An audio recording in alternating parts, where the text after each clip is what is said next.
Hey, I'm Harry Mays, and in a gong show event on Monday Night Football, the Philadelphia Eagles come away with a big win because they made the plays they needed to make both offensively and defensively, and Green Bay made none. The Eagles check to Jordan Love will clear because no offense, no offense in that game, but it was actually kind of entertaining in the end. It is the Eagles squad show. Eagles Monday Night Football win over the Pack.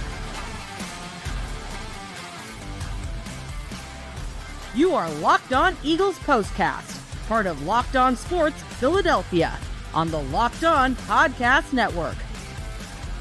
Your team every day. Eagles get a win in what will set the NFL offense back many decades in Green Bay. Tonight's episode brought to you by FanDuel. Right now, new customers can bet just $5, and if your bet wins, you'll get $300 in bonus bets to use across the app at FanDuel.com. Harry Mays, Jason Myrtetus, Louie Dibiase from Locked On Eagles will join us momentarily as we insta-react to what is another Eagle win, another tiebreaker advantage over an NFC team. Yeah. And the game wasn't particularly pretty, Harry. Nothing at halftime. Horrible. I think we're going to have to do a half hour tonight because nobody scored in the first half. It was a horrible game. It really was. And of course, like all the NFL games, on Sunday, if you watch the red zone, you'll watch, this garbage product for about 3.5 quarters. And then all of a sudden, everything gets tight in the fourth quarter and the game gets nuts. And then, that's what they're selling you. Oh, look at the competitiveness. But meanwhile, largely the game was crap. And that's what this game was.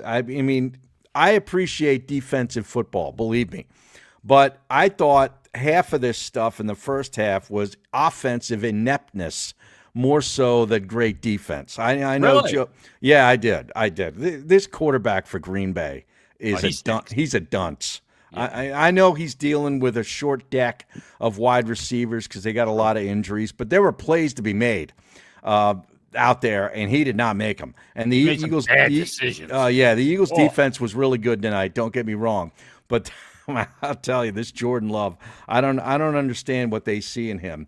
But whatever, the Eagles just like took Green Bay and just said, "See ya. You're not a part of the NFC playoff picture as far as we're concerned." Yeah, you're probably going to be out before you have the chance to get to us. Yeah, and we'll see where it goes if you're in at all. Yeah, they're 5-3-1 now. Yeah, Eagles 7-2, coming back from the bye. Yeah, did you think there was a little rust on the Eagles game coming out from the bye, Harry? Because it was a long wait. It was a long wait, and you had this Saquon, the hamstring issue in the game against the Giants. So I didn't know what he would look like, but I thought he looked pretty good. But they were taking him off. He was coming off the field a lot. Like on third downs, they were taking him off the field. Too much Bigsby. They were doing a lot of they were doing a lot to Shipley. There was a couple of third downs where they're going to Shipley, and I'm like, really? That's what you got here? It was almost Shipley, like 3 to Bigsby. It was almost like a give up play in essence on third down in some of these situations where they were just like, we'll see if we'll catch him in a spot here on defense. We're gonna run this play to Shipley, or we're gonna dump it off to him, whatever, and we'll gain 4 or 5 yards and punt. And I thought it was kind of a weird game for the offensive coordinator. Like, what are you really trying to do here? Like, can't you get the ball deep? But I will tell you this: when this team needs to make a play on offense, they're either going to Goddard or they're going to Devonte Smith, and both guys come up with the catch. A.J. Brown is kind of an afterthought. He was an afterthought today. 2 targets. They were both in the first half. I think he had 13 yards receiving on those 2 targets. He didn't do anything. Nothing. Actually, he was targeted 3 times because he had that 3 one times towards the end down the left sideline. Okay. When they went for it inexplicably. Yeah. On 4th down. Well, we'll get to that. Yeah, we're going to save some vitriol because that made no freaking 0 sense. 0. The analytics don't speak to it. If somebody has analytics that says that's the right thing to do, throw them away. Yeah, I'm sure Nick does. I'm sure he's got it somewhere. I'm sure. And people go, "Oh, you can't question the coach when they win." And win I can. And Lambeau, you can. That can. could have been really costly. Yeah. But you mentioned it, Harry. Like, I'm going to jump ahead almost right now. Devonte Smith is the game ball to me. He made some huge. I mean, the touchdown, obviously. Yeah. But he made a huge catch on third down and long, along the right sideline. And it's weird because you would never think he'd be able to operate in traffic and battle for balls, but he is great at it. He's a number one receiver on most teams. Yeah. He really is. Number one here now. Yeah. Well, yeah. I think we could probably put him there. I mean, he's not built like a number one, but he is the number one. Yeah, I mean, because when this quarterback wasn't built like that either. When this quarterback needs to make a play in the passing game, that's who he's going to. Yeah, for some reason he feels more comfortable. Yeah, Hurts was overthrowing guys all night or underthrowing them. Now the underthrows I understood because pressure was in his face. Right, he stepped into it. But the like one to Calcaterra. Oh yeah, he had him wide open, overthrew him. Yeah, yep. Yeah. I mean, I look at the performance of Hurts. Let's look at it. 15 of 26, 183, one touchdown. He wasn't sacked in the game. Had the fumble. That was a great. And they were driving. Oh, that was a brilliant play by the Packers defense. Yeah, that looked like Peanut Tillman, Harry. Exactly. Oh, nice reference there. Chicago Bears and Carolina Panthers. Yeah, he basically turned that into an art form. He was the peanut punch. Yep. Yeah. And that's exactly what it was. You saw the dude just knuck up and just punch the ball. And Jalen's elbow nor his knee was down. So that was a legit fumble. That was a great play by When I saw it in real time, I said, "Oh, that's not a fumble." He was down. But you could tell walking off. Hurts did not complain. He just sort of walked off like he knew it was a fumble. Yeah, I felt all chesty and confident about it. And I see him like walking towards the sideline. I'm like, "Oh no. Yeah. That is a fumble." Yeah, it's a fumble. And, they're getting down by the red zone. I don't think they got in the red zone until the third quarter. They didn't. Either team. Neither team. Wow. Yeah. That's amazing. Yeah, and Green Bay didn't make a third down until like the third quarter. That was incredible. They were like 0 in the whole first half on third downs. And the Eagles made their first 3 third downs because I'm like writing down, hey, man, Eagles, doing well on third down. And then they missed their next 5. They were 3 for 8 in the first half. And you frozen. What the heck is going on with your broadcast over there? You got to get these kids off the internet. They should be in bed. It's 11:30 at night. You're frozen. You're like the Disney movie right now. Hello? What are we doing here? I don't know what's going on. Jason is frozen. I'm going to try to reach out here and tell him that his signal is dead. But anyway, the Eagles find a way to win. There were a lot of things that you could pick apart in this game tonight. One of the things that I complained about and wanted to see a change in this second half was these offensive penalties that you constantly see where the guys are going false starts. Back. Oh, yeah, now you're back. Here we go. Yeah. I don't know what happened. Now you look like you're frozen again. Maybe I'm back and Harry's not. There you are. I'm back. I never left. Oh, there you are. Okay. Yeah. I got you back now. By internet, we're having this wind out here. I know you were talking about that third down, and then I lost you there. But what kind of grade would you give Hurts on this game? I give him like a B. He managed it, right? Yeah, I give him a B. I know Green Bay's defense is pretty good, but I'll tell you, the crazy thing about it is Micah Parsons really didn't do much in this game. Other than trip Barkley. Well, yeah, he stuck his leg out there and tripped Barkley. And I'm glad you brought that up because I wrote this down as soon as that happened because this has been a culmination of things in the last couple of weeks. The officiating is just getting worse and worse. The officiating in that Giants-Eagles games was atrocious on both sides. They're missing calls. They're missing tonight offsides by both teams where the offensive line is moving on these short yardage fourth down plays. Landon Dickerson was a mile early. It's unbelievable. I don't know what they're looking at. I You're really looking don't. right down the line. You would think that would be easy to pick up for the line judge. It's really bad, and it's bad on both sides. See, I don't want to hear banning the tush push because they can't officiate. Right. It. They can't officiate anything. Yeah. I mean, look, what how can you not see that they jumped? I mean, and look, this is on the Eagles too with Landon Dickerson. Oh, yeah. He jumped an hour early. So I look at that and I go, don't use that as your reference to get rid of the tush push because you can't officiate it. Figure it out. They're going to get rid of it anyway, but the officials are. I mean, they stink. Yeah, it was really not stink. Louie Dibiase joins us right now. There from he Locked is. On Eagles. He does the daily, and you check him out tomorrow morning as you do every day on the Locked On Eagles podcast. And Louie, let's get your instant reaction to this game. Harry and I were just talking about the performance of Jalen Hurts, and in particular the performance of Devonte Smith. You're a Devonte Smith honk like we are. He right now, I mean, dare I say, he's the number one receiver on the team. Oh, absolutely. I think he is an all-pro player right now, and he is the most clutch wide receiver in the NFL, and I'm glad he's finally getting his flowers. Everything else in that offense was not working, and it just felt like he was willing this team to a win in the second half. It's always him, whether it's the Super Bowl, whether it's a big game in the regular season late in the fourth quarter, whether it's the national championship at Alabama. It just always feels like it's Devonte Smith that makes that exact play he made tonight. He's one of the most clutch players in the NFL, and there's a reason Howie Roseman built this team in the image of Alabama and Georgia. It's for moments like that. These guys don't shy away from that moment, and they make the play. So Devonte Smith, I think he's the wide receiver one of this offense, and I think he's going to be an all-pro by the end of the season. The question is, I mean, 3 targets for A.J. Brown. One was that late fourth down call. Again, is he just getting lost on Kevin Petula's sheet? Because this is a game where if you need a guy in tight coverage to battle for a ball, Harry, he's a guy you go to in one of those spots just to give you one of those good possession catches down the left sideline. Yeah, I mean, you would think that, but like I said at the beginning, when this team needs to make a play on offense, they're going to Smith or Goddard. Yeah, Smith and Goddard are the guys that this quarterback feels comfortable going to.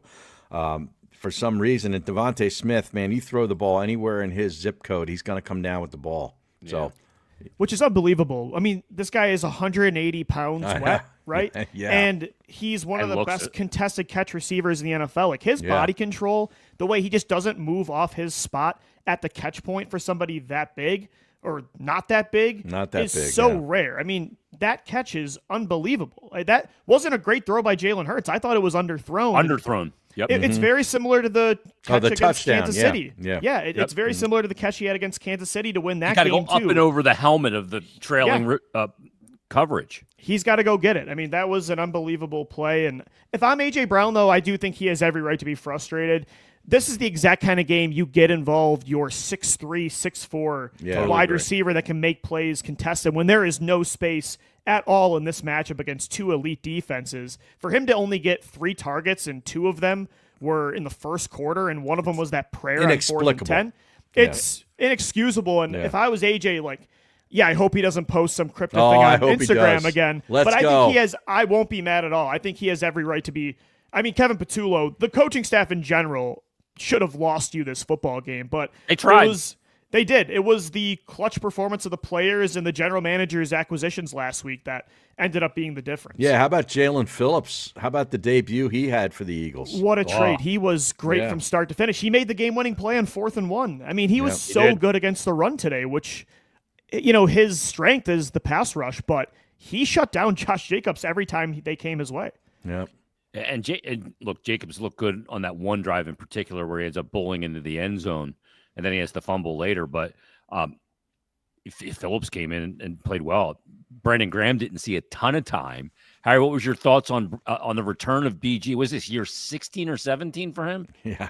That's insane. He got in there on a couple of snaps and, made a play. Yeah, he made one play. So, I really wasn't expecting a whole heck of a lot. I was more interested in seeing what Jalen Phillips was going to give him. And, man, he gave him yeah, I was very encouraged by that signing or that trade, and I'm even more encouraged after I see him play in one game, and only being with the franchise a couple of days under Vic Fangio, his previous defensive coordinator. So he made a couple of plays. The defense, man. Jalen Carter batted down a bunch of balls. Hunt made a bunch of plays tonight.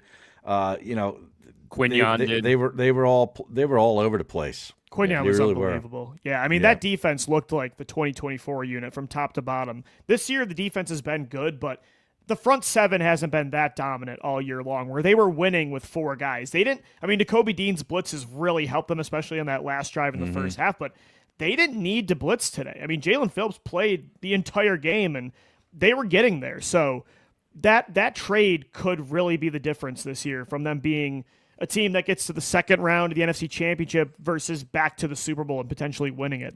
I think that trade is that impactful. Yeah.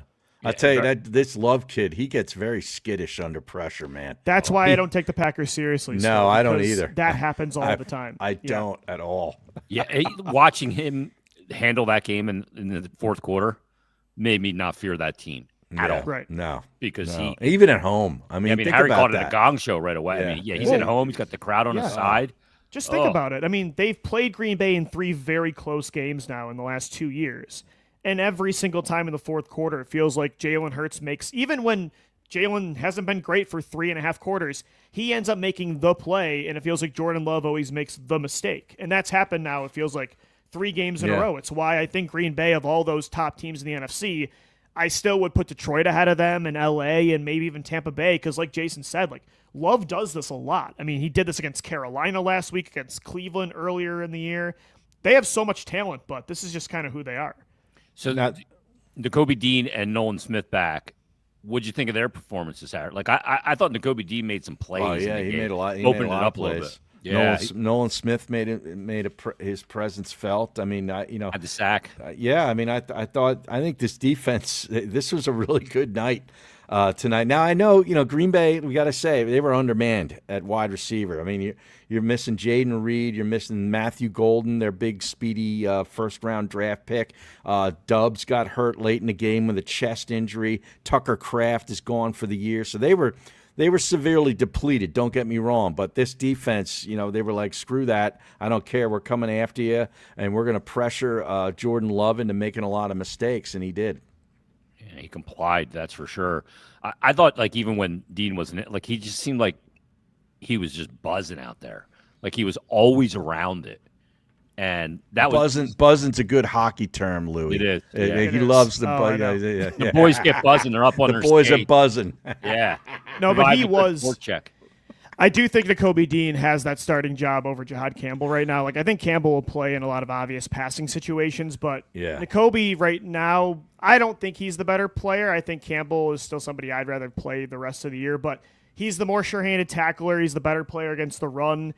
He's a good blitzer, and Vic Fangio trusts him. So, especially after that performance, I don't think they're taking him out of the lineup. I think Campbell's going to be the rotational player now.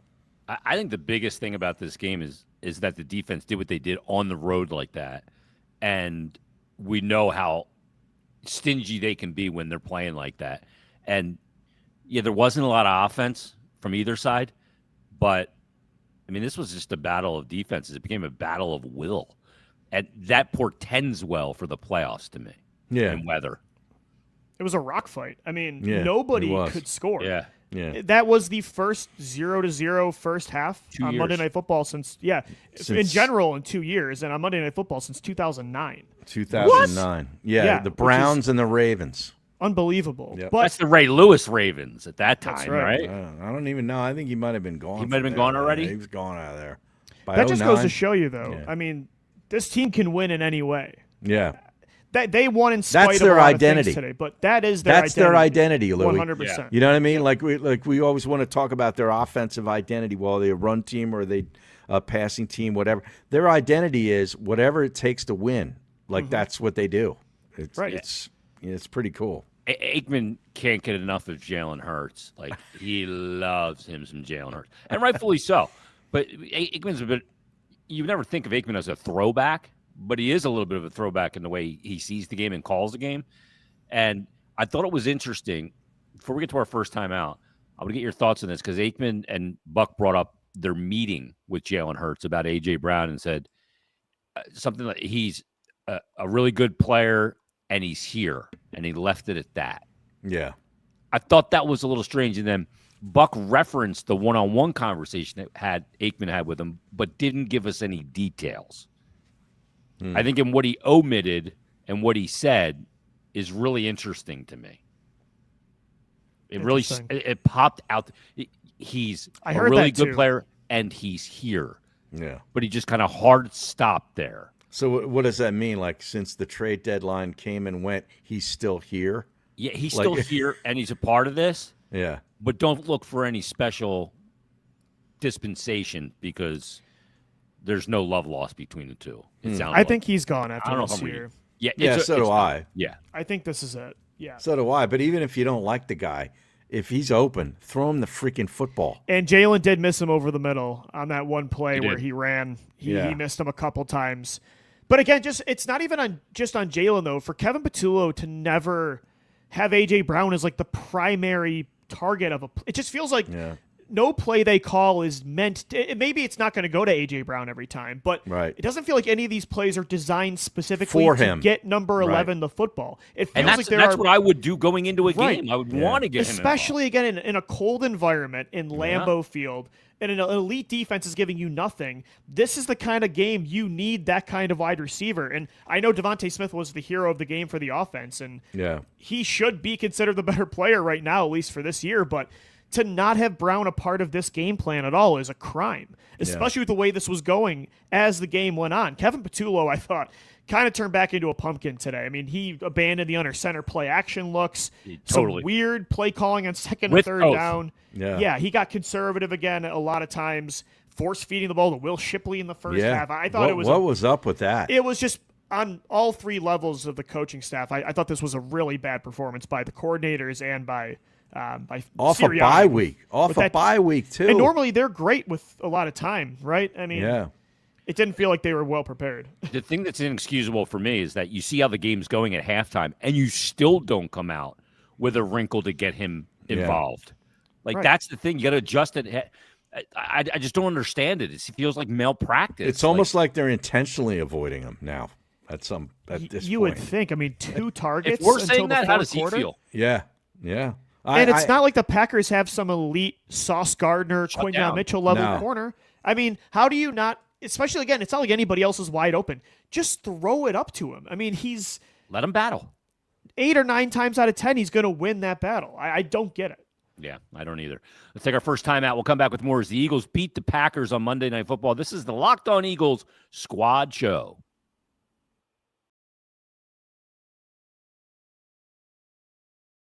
Today's show is brought to you by our friends over there at Peloton. Look, folks, it's time to break through the busiest time of the year with a brand new Peloton cross-training Tread Plus that's powered by Peloton IQ. It's Peloton's most elevated technology and equipment yet that gives you real-time guidance, and it gives you endless ways to move, whether you want to work out by yourself or if you want to work out with your favorite instructor, like my personal favorite, Alex Toussaint. He always gets me fired up to tackle the day. And the thing I like about Peloton, it helps me achieve more in less times. They have features that help you plan, stay motivated, track your progress, and Peloton IQ also provides personalized workout plans and recommendations. That's something that I use right now during the busiest time of the year covering the NFL. They plan my workouts for me based on my mood, my vibe, and also my favorite instructors. So make sure you check it out and use it because it also helps you correct your form in real time, and it maximizes your reps. It counts your reps so that you can do it smarter, safer, and more efficient. Let yourself run, lift, flex, push, and go. Explore the new Peloton cross-training Tread Plus at onepeloton.com. All right, we are back as the Eagles coming off a Monday night win in Green Bay over the Packers. Eagles now 7-2 on the season. Let's talk about Lane Johnson because he left the game. That looked brutal, by the way. Yeah. The way he walked off and then walked to the locker room, I will say right now, scared the bejesus out of me. Yeah, I didn't think we were going to see him for the rest of the year after I saw that. I thought it was a knee. So did I, and they said it was an ankle. Yeah.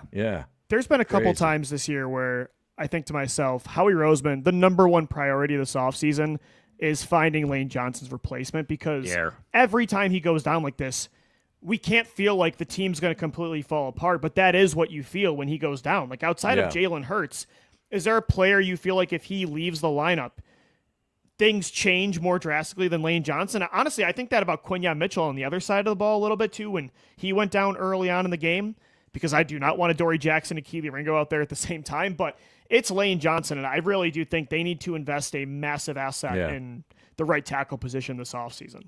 Yeah, you got to find the heir apparent. You have to. Fred Johnson has been a decent fill-in guy, and he's great as the extra offensive lineman when they send him out there in those 6 offensive lineman packages and so forth. But yeah, you're right, Louie. I mean, I don't know, is it a first-round pick? I think it's got to be. Got to be if you want that level, right? He's a number 2. What was he, number what overall? He was 3 or 4 overall. Lane was 4. 4. Yeah, with Chip Kelly's first year, 2013. Yep. Yeah. Wow. I mean, he's been around a long time. There's I was watching him come off the field limping. I'm just thinking, man, does any thought enter his head like, my body's had enough of this crap? It does feel like it's getting to his that body around is enough. Yeah, it does feel like it's kind of getting close to that Jason Peters level of. But he's still playing great. Injuries here. I know, but I think Jason Peters, like his last few years in Philadelphia, was still playing great, but it felt like every game hobbling off the field in the third quarter. He's dealing with something. Darius Slay was kind of like this last year too. There's always a year that comes where, and Lane Johnson's performance has not dropped off at all. He's as good this year as he's ever been, but eventually those injuries do come, and this one was a little bit nerve-wracking for a second. It looked like, I don't know, I mean, an ACL kind of movement when the leg hyperextends like that. I got nervous for sure. And it comes back into the game at the end to try and lock it down. I was stunned the way he walked off the field. The thing is with him too, like when that offensive lineman's coming in and out like Peters was late in his career here, you almost don't know how to prepare because Peters gets the 1 snaps all week, and then it got to a point where you knew he wasn't finishing a game most times. Right. So the number 2's coming in a rush situation, filling in, but he hadn't worked with the number 1s all week. I hope that's not what it becomes for Lane Johnson. And back then you had Jordan Mailata behind Jason Peters. As the project, right? Yeah. Right. So they don't have that guy right now at this point. Luckily, Lane did come back in at the end of the game, and it looks like he'll be good to go against Detroit.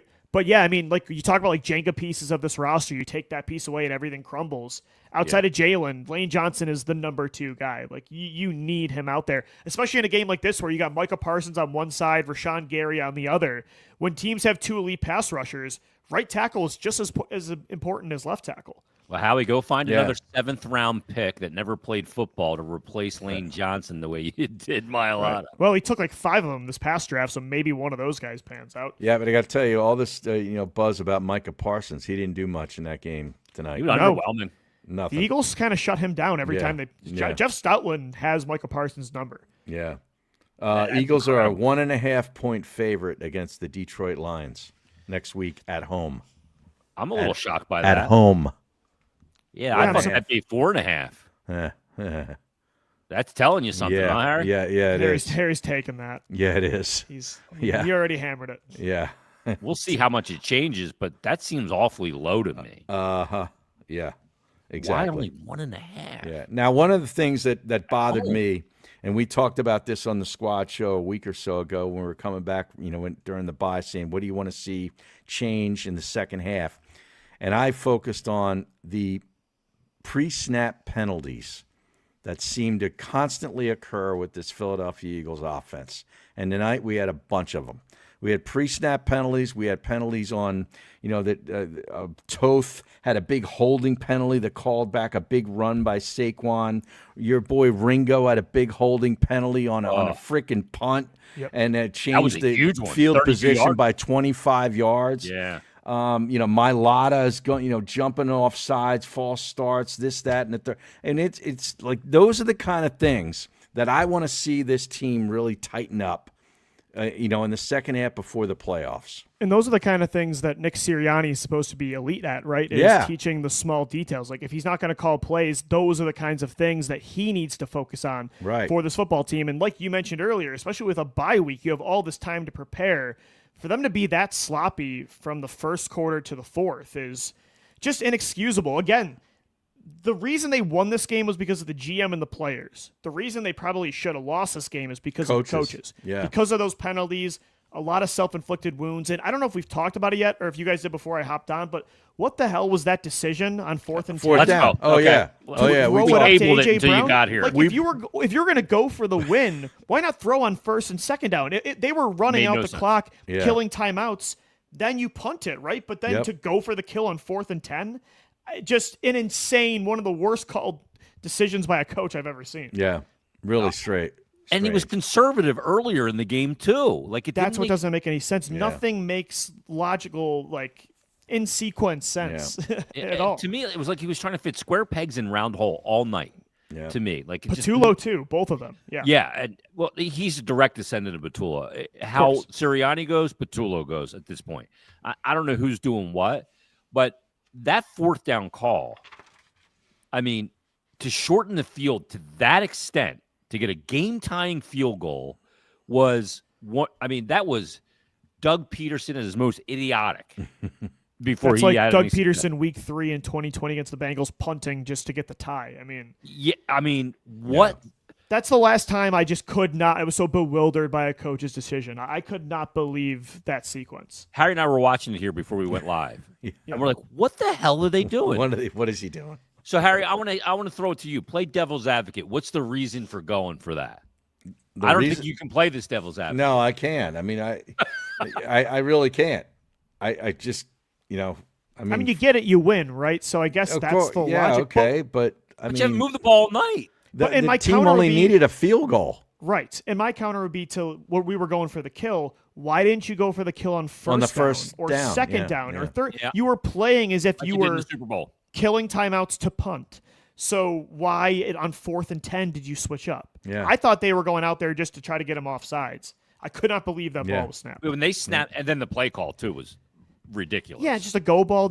Was that just to keep Brown happy? Were they nervous he was going to demand a trade at the end of the game if they didn't throw it to him? I mean, it made no sense for a guy that hasn't had a catch since the first quarter. Right. Yep. It just. I don't understand it at all. And some people say, well, they don't question a win. They still got the win in Green Bay on the road on Monday Night Football. Blah, blah, you blah. can question things about. But yeah, you won in spite. You won in spite of the coaches today. Even Vic Fangio. Obviously, it would be crazy of me to complain about the defense today. They were unbelievable. But the Eagles finally score a touchdown, and Fangio acts like they're up 17 to 20 points. And there's only a couple minutes left. There's still 9-10 minutes left on the clock, and he has the safeties playing like 50 yards deep. His corners are playing 15 yards off the ball. Why are we letting up now? They let him march right down the field and score a touchdown. I remember thinking at that time, going, boy, he is not coaching for the shutout. No. They were just coaching way too conservative today, I thought. Yeah, which is strange because he knows that if you continue to put Jordan Love in a position where he's got to make plays, he is not going to make them. You speed his clock, he makes mistakes, right? Yeah. Yeah. I thought it was really strange. One of the other big plays on that scoring drive, though, Jahad Campbell had a pass interference on Musgrave. Yeah. That gave him like 21 yards. That was a fair call. Yeah, it was. Especially when the Goddard one was called. They said that was uncatchable, but you don't know how far closer he would have been able to. It would have been a high throw. Yeah. I think it would have been catchable, though, yeah. I agreed with a couple. He got mugged. Calls. Yeah. Yeah. That's the thing is it was well before the ball got there. So that was on Williams. Yeah. That was a stupid play by that kid. Goddard in the game, 4 catches, 43. And you said it, Harry. It's clear he is a security blanket to the quarterback. Yep. There's just no doubt about it. Yep. Good again. There's 2 guys he looks at, Devonte Smith and Dallas Goedert. There's a reason those are the 2 leading receivers in playoff history for this franchise. So they just always step up in the clutch. And like Harry said, I mean, Saquon, that spin move was unbelievable to set up the Smith touchdown. Imagine being able to play the game and think that quick to be able to do that. And the footing of the field today was not good. Guys were slipping around. Well, the Eagles were slipping. The Packers weren't. for like Super Bowl You 50. notice I was that? getting PTSD to Super Bowl 57. Yeah, exactly. You know the weird the part? sod father here somewhere. The sod father. I thought something was that popped out to me on the Saquon run. Obviously, the spin move was spectacular, and that guy just whiffed and is like, oh, man, I'm going to be on tape with this huge whiff as he spin moves away. But A.J. Brown blocking downfield, I was like, I noticed that too. I loved it yeah, I did too. because he could have been like, whatever. Just, He shoved I'm the dude not almost doing into anything. the first Yeah. row. That was And- great. I was taken back by it because I was surprised, but I don't know if I should be. No, I mean, I always I don't think J.J. Brown ever on the field is just dogging it. I Quick think even burn. last year there were a lot of times he wasn't involved and he was blocking his butt off. I think Devonte Smith does a good job of that too. Yeah. I think Brown. But that popped out to you too. It did. I noticed that right off the run. I'm like, he's working here. I'm very impressed with that because it would have been very tough for me to stay engaged in that game I'd with have been A.J. like, Brown. Go ahead, dude. I'd be like, go, you're on the your own. man. Go do your thing. I was getting bored watching it. You imagine, I get bored playing it too. Yeah, Aikman and Buck said this is one of the most entertaining scoreless games I remember in a long time. Totally I don't know that I disagree. was entertained. I was kind of frustrated. Totally disagree. Yeah, the way that it was low liked it. scoring. If it was just because of the Packers' defense, okay, but the Eagles marched down the field multiple times and weren't able to capitalize, which makes it frustrating. If it was just elite defense all game long, I'm like, I can appreciate that as somebody that loves football. Sure. Both sides of the ball. But the Eagles shot themselves in the foot so many times that it made me not be able to enjoy that aspect of the game. A quarterback fumble on scoring drives on both sides Right. tonight lends to that. I'm just like, Exactly. this is a little sloppy. I've seen the 85 Bears. I saw the Ravens of the early 2000s. I've seen great defense. yeah. Okay? This was Got your fix of that. This yeah. was some inept offense too. The offense was a bit And offensive. stupid coaching. Yeah. The Guy Lafleur. Oh, LaFleur? Yeah. Oh, Yeah. they're not going anywhere. He's tightly wound, that little guy, man. Yeah. I'll tell you what. He was like staring into the lights at the end of the game. They showed it close. He's like he looked glazed over. Yeah. He got to deal with this Jordan Love, who's He a stinks. mess. I think he stinks. Yeah, that's a flawed football team. Yeah. They kind of Just give through- me like old school Bengals vibes when they had, Marvin Lewis and Carson Palmer, and they had a lot of talent, but this was just kind of who they were every single season. Ocho Cinco. Yeah. Yeah. And Green, they were always kind of like the fifth best team in the conference. Yep. That's kind of Green Bay, I think. You always go into the season and mention them, but then You're they like, just turn maybe out this to- is the year. Like, Yeah, nope, and never it mind. never Seventh is. year we said that, and that was wrong. So Yeah, and it never is. that is the Green Bay Packers. I will say that Lambeau always looks good on TV, though. it's Oh, beautiful. Yeah. Have you ever It feels been- great to get a win there because Have it's you been so there, Louie? tough. Did you? No, have it's you on my ever- football bucket list. I got to Yeah. get there. Yeah. Have you been there, huh? No, I've never been there. Yeah, I saw the John Clark video of him driving up to the stadium. In the neighborhood, it looked cool. Yeah, and all the houses Very are like college painted. football kind of Yeah. vibes. Yeah, a lot of pageantry and Yeah. like that more college feel to it. Yeah. And I love that. Like, I don't go to NFL games because it's to me, I enjoy the game too much on television because they do such a good job presenting it Agreed. on TV for the most part. But college games I like to go to because of that pageantry. There's just a more of a vibe there. I'd like to go to a Packer game just to see what it's like. It's like small town professional. Everybody walking football. out of their back door to go to the game. Yeah. I think Like that in is the- kind of why I'm enjoying this kind of win there because it was in Lambeau, super Yeah. cold weather game, Yeah. And it playoff looks atmosphere. awesome on yeah, TV, man. it looks great. It's such an important game too for the 1 seed in the NFC. Like now you have tiebreakers over Tampa, LA, Everybody. and Green Bay. If you get this win against the Lions, I mean, you might as well hand the Eagles the 1 seed. What a huge opportunity next week. So that's why it does feel good, even with the mistakes, like to get that kind of win and to know you can still win that way too if you need to. It is a good feeling for sure. Like there is a lot of positives to take from this game. I just didn't like the uniforms they wore tonight. You didn't I like don't the black You pants? don't like the and black helmet? helmets. Oh, hate it. I don't like the black helmet either. I like the Hate black it. pants with the I other don't helmet. love the black helmet, but I like the black pants with the white jersey. I don't Yeah. like the green pants. The white on green is my least favorite. See, I I would just go look slow in that for me. black cleats, black pants, regular white jersey, and a regular helmet. Yeah, that's I'm fair. good. Yeah. White That would be pants, white jersey, green helmet. Attaboy. I do the white on white for me is the best look on the road. It's the cleanest. Yeah. It just looks clean. Coming up, we're going to discuss the defense. Is this a Super Bowl defense based on this performance and what we've seen so far this year? We'll discuss that and more. Plus, play ball is coming up, the plays that matter most and more. It is the Eagles squad show after a Monday Night Football win over the Green Bay Packers. All right, let me tell you about Rippling. All right, if you're a business owner, here's the truth. You got to make your work easier. Now the average company is buried by hundreds of apps that slow down your teams and simply don't work together. That's where SaaS, or that SOD, software as a disservice. That's why you need Rippling. Rippling is the unified platform for global HR, payroll, IT, and finance, and it's all in one place. They've helped millions of people and businesses replace a mess of disconnected tools with one system designed to give leaders clarity, speed, and control. Now, by uniting your employees, teams, and departments in one system, Rippling removes the bottlenecks, busy work, and silos your software often creates. Now, everything from onboarding to payroll to IT access, it runs automatically and perfectly in sync. It's seriously very simple to use, and it gives companies one source of truth for their people, data, and everything they touch. Whether you want to run your entire HR, IT, and finance operations as one, or just fill the gaps in with your software stack, Rippling can do it all for you. Here's the deal.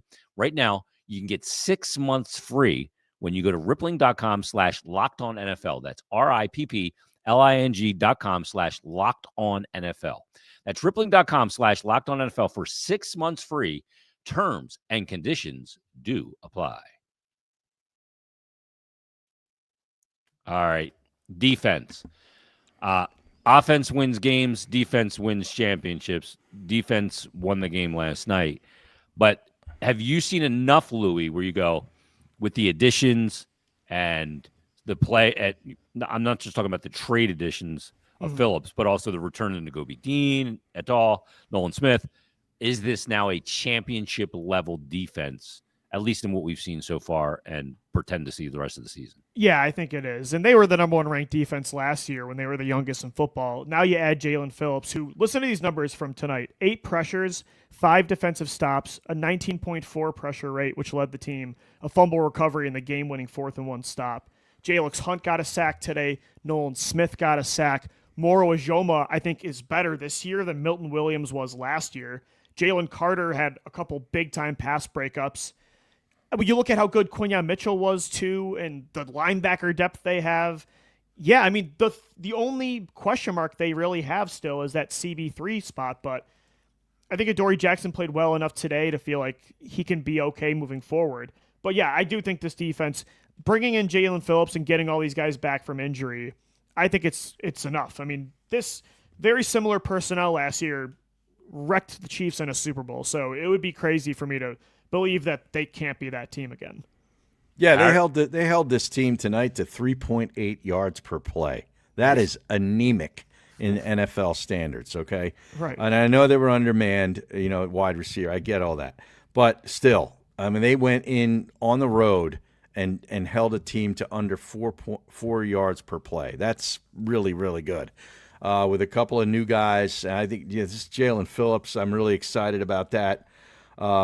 And you saw Jalen Carter really make his presence felt. I think for the first time really this season, he really had a huge game. And he looks healthy. That's the other thing. Their linebackers are very active. You got 2 great corners. Louie talked about CB, the third cornerback spot. That's still a question mark. I get it. I saw Makuba being pretty active tonight, too. I did, too. At the safety position. So, he's sort of been in and out. He made a couple of, 2 interceptions I think he's had so far this season, but you sort of haven't seen him make any plays. But tonight I thought he was involved. I'm really optimistic about the defense in the second half going forward. Yeah, I thought Makuba was just around it when he needed to be. Yeah. And when he didn't need to be, he didn't stick out. You didn't talk about him because he didn't make a mistake. Right. It's kind of the philosophy with him. I thought Quinyon Mitchell, like I sent you guys a tweet on that one coverage, oh my goodness. Like the dude is It's blanket. unreal. His ability to mirror, he runs routes for receivers and just stays in their hip pocket. I always think he plays the ball at the perfect time where it's not a penalty. There were a couple big plays on third downs late in that game in a one-score game. Yeah, over the middle where just gets right in front of his face and the receiver can't concentrate on the ball. You could make the argument he's a first-team All-Pro this year so far. I mean, we mentioned Lane Johnson. If he goes down, how things would fall apart for this football team. Quinyon Mitchell got hurt in the first quarter. I think Jalen Carter's like Harry said, finally dominated today. I think he's the best player in the defense. Mm-hmm. I might argue Quinyon Mitchell because of the depth of that position and what it would do to everything else on that unit is the most valuable player on defense. Yep. Yeah. That would be devastating. It spots everybody in a role that they're not. Because now Coop's got to move to the outside probably, and it just weakens everything. You can't shadow top receivers. Yeah, you got to completely change your coverage scheme. Yeah, Quinyon, I think, is the MVP of the defense. The play he made over the middle and to get the left arm in the way he did. Yeah. I mean, he had him in his hip and just long arms, perfectly read, timed everything at a huge spot in the game. He just looks so chill, like resting heart rate of 46 out there. Like that's huge. Nothing you need bothers that in the corner. him. And they were going at him tonight, which I thought was pretty bizarre. Stupid. Like he was in on a lot of plays, and a lot of times you don't even really see him much during the game because nobody's throwing at him. They avoid him. Like Nnamdi Asomugha, Harry, when he was a Raider. Jason, you'll appreciate this. When he was a Raider. Not here. As a hockey guy, as a corner, you kind of have to have that calm, cool, collective mindset, but you also can't react. But you kind of got to be a crazy person too to play that position, right? Mm-hmm. It's like a goalie, kind of like a goaltender. Yeah. Quinyon's got that because he'll talk trash and get right in your face, but he never gets too high or too low. He kind of has that Jalen Hurts to him, but he does have a little bit of crazy as well. Like, I just think he's the perfect corner for this team. I think you nailed it. It is like a goaltender because if any other players have a bad game, it kind of falls in to the team having a bad game. You got to be a goldfish. If corner has a bad game, it's all on you. Yeah. No, the crowd's cheering and you're on the road. Yeah. And it's a lonely pursuit. Playing corner or goalie. Yeah, because you're on an island. Yeah. Yeah. And like for him, he's dealing with the best the opposition has. Game Always. In and there is no time for even a depleted Packer team. There is no time for him. He is going to deal with the best weapon they have out there. Game in and it's unrelenting because every team's got one for the most part. And to me, like his ability to make a play, reset, and be ready for the next play is unbelievable. Like the mental game that he has to play.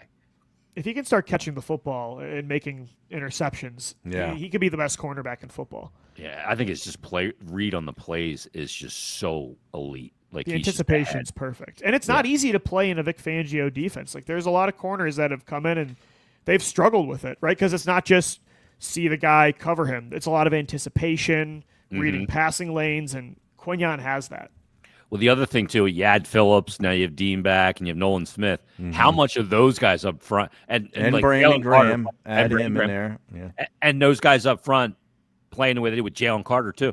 Like, that's going to help the secondary even more. No question. Right, because, again, now you can win with 4, so you're not going to have to – the blitzes did work today with Dean especially, but you're not going to have to rely on those as much as you did the first half of the season. Like, they won with 4 today consistently, whether it was a defensive tackle or an edge rusher getting there. I thought everybody in that front 7 played well. Yeah. Yeah, they were really flustering number 10. Yeah. A lot of those third downs, man. He was under duress. In a way, like you're almost glad that this was a defensive battle because I think we got a lot of data on the Eagles defense. This is like part 2 of the defense this year now, with the guys returning, Graham coming back, the trade for Phillips, all of that stuff. Like this is the group you're going to battle with for the rest of the year, and they pass the test. Yeah, I think the Phillips trade is going to be very similar to when they got Jay Ajayi in 2017, like the missing piece. Like, okay, this can put us over the top. Yeah. And they needed Ajayi. When Carson Wentz went down, like they couldn't throw the football. Ajayi kind of carried them for a little bit there to lock up the 1 seed. Him and Phillips together. Yeah. They haven't – Howie hasn't always hit on the deadline since then. Like a lot of misses. Golden Tate, Kevin Byard, Robert Quinn. Yep. But this Byard. one feels – Byard was brutal. This one feels more like Ajayi, though, where it's a young player that's still ascending. And, I mean, the good thing is, too, he knows this defense, so he didn't have to be on a pitch count today. He played more than pretty much anybody on the edge. Yeah, that's a huge factor that he comes in and knows kind of the role and what he needs to do. and he comes in and hits the ground running. And not only that, but he could be part of your future too. Howie Roseman should be on the phone tonight trying to sign him to an. And if I'm Phillips, I'm not taking anything because he might get I'm waiting. bag. I'm playing it out. But, I'm playing it out. But if I'm Howie, I'm like, you want to do a deal now? I'll give you 24 a year. Sign it right now. Let's do it. Yeah, and I'm calling my agent if I'm Phillips and going, I'm playing next to this Jalen Carter cat. Right. Let's wait to the end of the year because I'm going to feed. And his ability, Jalen Phillips' numbers are so good when he stunts to the inside and takes on guards and centers. And that stunt play with him and Carter is just so lethal together. Collapses. It's a fun defensive line now. That was a concern with their depth, but I mean, Brandon Graham's your 5th edge rusher. He looked a little bit out of shape to me today, but he'll play into it, I think, as the year goes on. And that's your 5th guy. I mean, Josh Uche, I don't even think he even played today. I didn't see his name or hear his name called once, and I didn't see him out there. You got a lot of options. They had 3 sacks and 8 quarterback hits tonight on the defense.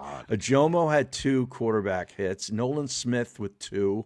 Jalix Hunt 1. Jalen Phillips 2. And Nakobe Dean with 1. That's the hits. And, the sacks, of course, we know Hunt, Dean, and Nolan Smith. Yep. Yeah. How about Ajoma, that? by the way, called out the 4th and 1 play. He said inside, they had him mic'd up. You could hear him. Inside zone. He said inside zone this way, and it came that way, and Phillips made the play. So that's a dude who did pretty his cool homework. moment.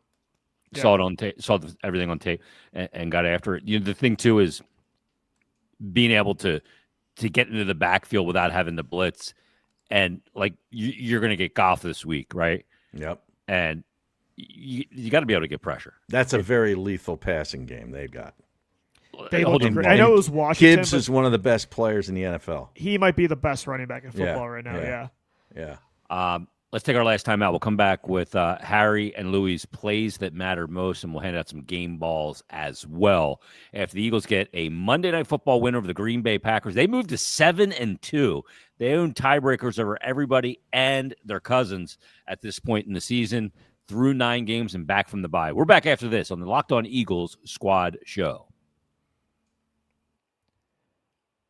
The Locked On Eagles Squad postgame show is brought to you by FanDuel. The NBA is back, and there's no better place to get in on the action than FanDuel, the official sports betting partner of the NBA. Even if you miss the start of the game, you want to ride the hot hand, Tyrese Maxey, maybe it's Edgecombe, bet on those 76ers right now. They're kind of cooking. FanDuel has live bets on everything from who will score next to fourth quarter comebacks. Plus, you can even combine your live bets into a same-game parlay for a shot at a much bigger payout. It keeps every game that much more exciting, especially when your team is making that late push. Right now, FanDuel is giving out new customers $300 in bonus bets when your first $5 bet wins. So head to FanDuel.com to sign up and play your game with FanDuel, the official sports betting partner of the NBA. Real quick, before we get to the plays that mattered most, what was Gibson doing on that one punt return? I have no idea. People on Twitter were telling me that it was actually a smart play. I couldn't think of the logic behind it. I don't know. Maybe Either because there was nobody. It, maybe because if you escape the one tackle, you're home free. But you're on the 1 yard line. That is such a risky play in a game where every point matters. I thought that was an insane decision. I did too. I did not like that at all. But that was where Melton got into the end zone and didn't reestablish himself. No, right. Yeah, his right foot was on the. Yeah, it was on the line. He cut his toenails last night. He was reestablished. Yeah, how about that guy? He's a defensive back, and they actually went to him on a third down, offensively, a key third down as a wide receiver. He was the guy who got the ball. It hit him right in the chest. Felt like the 2019 Eagles where they're just, can you play receiver? Let's find out if you can run a route. I mean, they were just desperate. It looked like he had Belgian waffles for hands. It was a 4th and 9 near midfield, and they went to him, and the ball went right between his hands, right, and it hit him right in the chest. He used to be a Rutgers receiver. Yes, he was Rutgers. That's exactly right. He was a Scarlet Knight. Oh, my God. Yes. Harry, I don't know if you have your play chart there, but the third down catch from Devonte Smith is my play that mattered most. Obviously, the touchdown, but that third down catch. No, I'm going the third down to Barkley for 41 yards. The dump off pass that he ended up running down the left sideline for 41 yards that put him in play to make that touchdown to Devonte Smith. That was my play. That was a huge play. He just flares out to the left, and you can see him clapping. Yeah. And Jalen was like, And Jalen didn't even see him for Give a me second. the ball. Yeah, I don't think he was going to find him and got it over there. And by the way, that throw was low. Like, that's a good catch by Saquon. It was a scoop. Yep. Yeah, Yep. that's an incredible play, and it set up the game-winning touchdown. Yep. I think the Jalen Phillips stuff on 4th and 1, just so massive. I mean, that kind of play is, I don't want to say easy for offenses to convert, but a 4th and 1 at midfield at home, like, that's a really tough spot to be in for the defense, and they've been playing all game short 3-and-outs for the offense over and over again, and the new guy makes that kind of play against the run when he's more of a pass rusher. Unbelievable. And I think, again, Howie Roseman is the hero of this game, because without that trade, you don't without that trade, you probably don't win this game. Right. Did you see the teammates' reaction to him making that play? Like, everybody was coming up to him on the sideline. He does fit in great. I mean, some of the mic'd up videos of him in the locker room this week were funny. He seems like he loves going BG. Well. Yeah, this isn't some Orlando Scandrick move where he's just a snake in the locker room. All right, let's hand out some game balls. Devonte is the obvious one, but who you going game ball? Who gets the Louie locked on Luigi game ball for this one? I'm going to go That's Jalen a special Carter. ball with a white panel, by the way. Yeah, I think the obvious one's Devonte Smith. You could give it to Jalen Phillips. I'm going to give mine to Jalen Carter. I think, again, in the box score, you're not going to see the impact that maybe some other players make, right? You're not always going to see 3 to 4 sacks. It's not but sexy. I think he made some big plays today in the interior to open up the rest for Moro Ijoma's one-on-ones, for Jalen Phillips, for Jalix Hunt, Nolan Smith. Had a couple big pass breakups early on in the game to keep them off the board. I just think Jalen Carter doesn't get enough recognition, and the last 3 weeks he's really been starting to heat up and get his legs underneath him. He's starting to look like the 2024 Jalen Carter again, so I think the obvious ones are the guys that made the plays in the fourth quarter, but Jalen Carter is just so instrumental to what this defense does.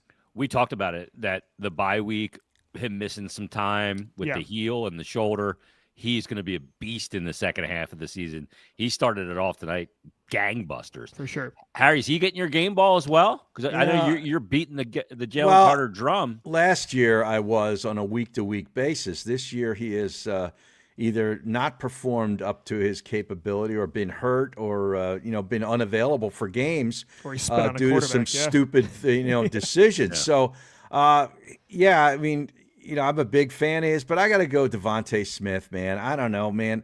Like this dude just keeps making play after play after play. Whenever they need a big play, he comes up with it, and it's almost like he's still one of those guys where I'm so focused on A.J. Brown. Maybe it's because of all the drama where I want to see them start getting him the ball, and it's like, man, it ain't happening. Oh, here comes a big play. It's Devonte Smith who makes it. I'm going with Devonte Smith. Yeah, I'll give some to Dallas Goedert because I thought he made some really key plays at key times, and this dude's just driving up the number. Yep. And you're looking at the way if he stays healthy and he can continue to have the second half like he's had so far, you got to talk about re-signing him. I was going to say, talk about another guy earning an extension. Dallas Goedert had to take a $4 million pay cut this offseason, and that's not going to happen next year. No, the agent's like, that's not happening again. He's like, dude. We're unrestricted free agents now. Like, we're going to go get the highest. We got the control. Yeah. Somebody on the chat thinks Louie deserves the game ball. Why is that? You see this? Patrick Gavigan. Must be a big fan. I don't know. I love it. Just loves my Quinyon Mitchell takes. I don't know. I can't disagree. I don't disagree. Maybe that's actually Keely Ringo disguised as a guy named Pat. Yeah, that's his burner. Yeah, it's Keely's burner. Yeah, Patrick. Because I didn't say anything about the penalty. I didn't say anything. No. Well, the thing is, they're 7-2, and despite some uneven halves this season, and it wasn't an offensive dynamo last night. They're 7-2, and they a hold every stupid decision by the coach at the end of the game. Yeah, they could have put that game into overtime. And yet they just keep, like Harry said it best earlier, they just find ways to win, and that's their identity. And it's not against like just bad teams. This was in Lambeau against a Monday good Night Packers Football. team on Monday Night Football. You can't score any points. You make these ridiculous decisions, and you still find a way. Like this team, they always find a way. That's why Howie did what he did, building the way he did on both sides of the ball. It's because Howie's building the team and the identity of the quarterback. Yeah. because that's exactly what the quarterback is. For sure. It's a great point. There's no two ways about it. So the Eagles win. They go to 7-2. Next week, it's Sunday Night Football. Right. As the Eagles will host the Detroit Lions. These Buckle late up, boys. nights. Some late shows coming up. Oh, my. Harry not teeing off till at least noon. It's a problem. I saw the advertisement today. They got a Monday night game this year still against the Chargers. They do? They do. Oh, my God. geez, So- enough. Oh, God. I'll have to cancel my Fubo free trial after this game, too. Yeah, me too. YouTube TV Me did too. not get the job done. So don't forget. too. Yeah, don't forget. Yeah, I got the 5-day free trial. Yeah. I got so- the 30. I had a 30 bag. Start your podcast every day listening to Louie. Wake up, Locked On Eagles. Louie's got you covered all week. We'll be back next week for an Eagles Squad Show. We'll have one this week during the week, and we'll Yeah. also have, obviously, the post-game coming up on Sunday Night Football. Everybody, thanks for listening. Thanks for watching. This is the Locked On Eagles Squad Show.